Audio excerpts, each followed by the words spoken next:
वरुड तालुक्यात अवैध धंद्यांना उधाण। जरूड परिसरामध्ये शेतात भरतोय जुगार अड्डा।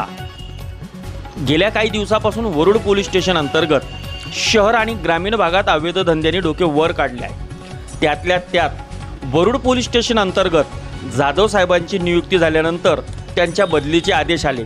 तुर्तास त्यांनी पोलीस स्टेशन रिकामे केले नसले तरी बदलीचे आदेश असल्यामुळे सध्या ते तरी कोणतेही टेन्शन घेण्याच्या मूडमध्ये अजून दिसून येत नाही। याचाच फायदा घेऊन अवैध धंद्यांनी डोके वर काढल्याचं दिसून येत आहे। सर्रास सगळ्याच वरुड तालुका परिसरामध्ये जुगार अड्डे भरताना दिसून येत आहे।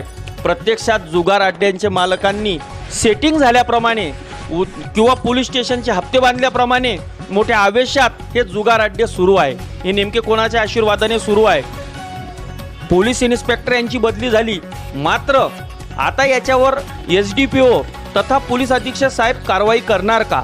अवैध धंद्यांचा ऊत आलेला हा थांबणार का? याकडे काय होणार?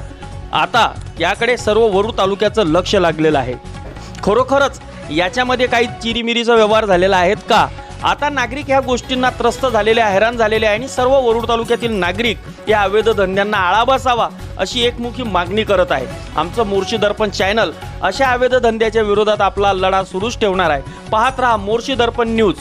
राहुल जाधव सह स्वप्नील आजनकर, वरुड।